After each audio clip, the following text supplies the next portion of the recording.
Мерките и активностите на институциите не обезбедуваат соодветна и ефективна поддршка, заштита и реинтеграција на жените жртви на родово базирано и семејно насилство. Системот за заштита е се уште недоволно развиен, а бројките за жртви и сторители на кривични и прекршочни дела во врска со семејното насилство покажуваат загрижувачки континуитет без подобрување на состојбата.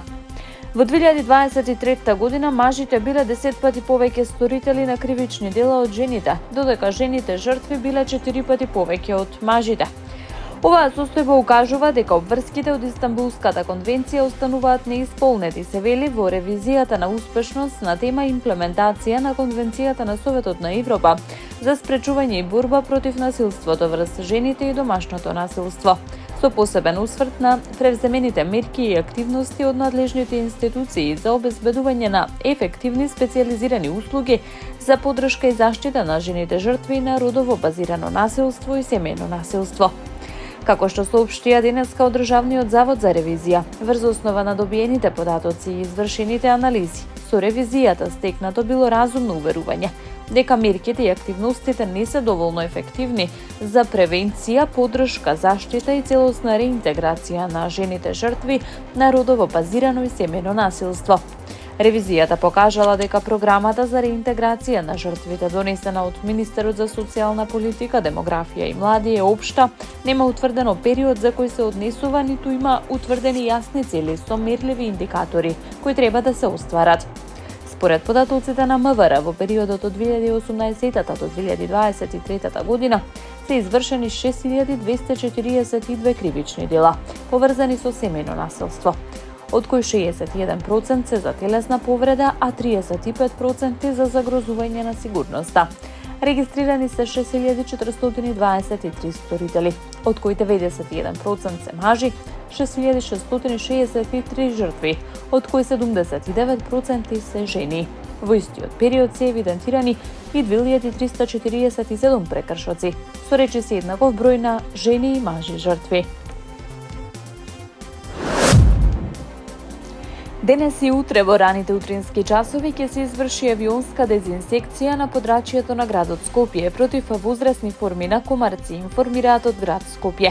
Градот Скопје ги известува граѓаните дека на 22 и 23 август, петок и сабота, во раните утрински часови ќе се изврши авионска дезинсекција на подрачјето на градот Скопје против возрастни форми на комарци.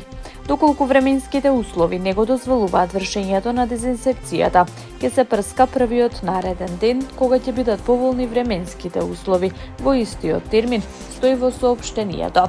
Воедно, оттаму апелираат до пчеларите на време да ги превземат потребните мерки за заштита на пчелите.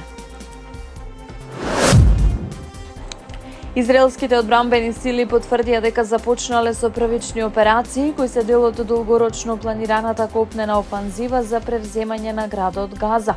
Според официјалните информации, израелските војници веќе воспоставиле контрола врз делови од периферијата на градот, вклучувајќи ги областите Зейтуни и Џабалија.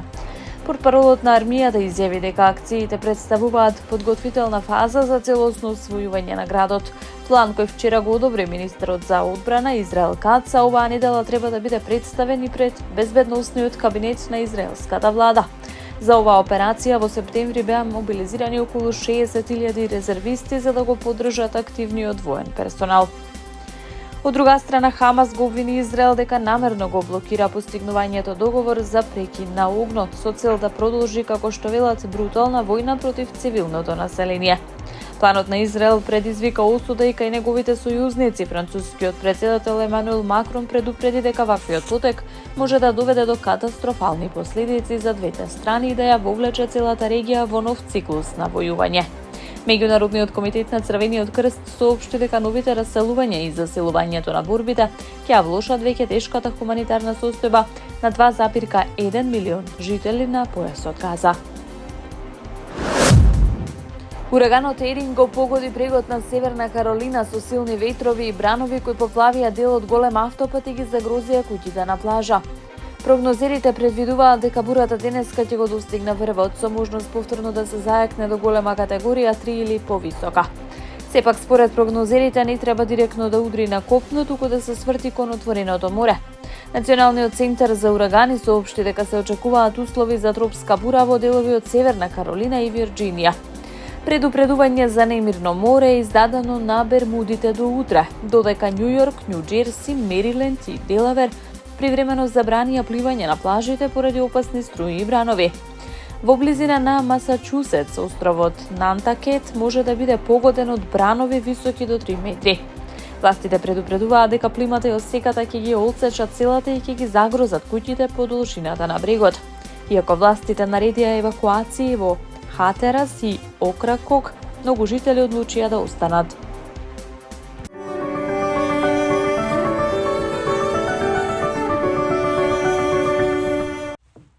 Сончево и топло време со мала локална облачност, ќе дува умерен наместа повремено засилен ветер од јужен правец. Минималната температура ќе биде во интервал од 11 до 19, а максималната ќе достигне од 30 до 37 степени Целзиусови.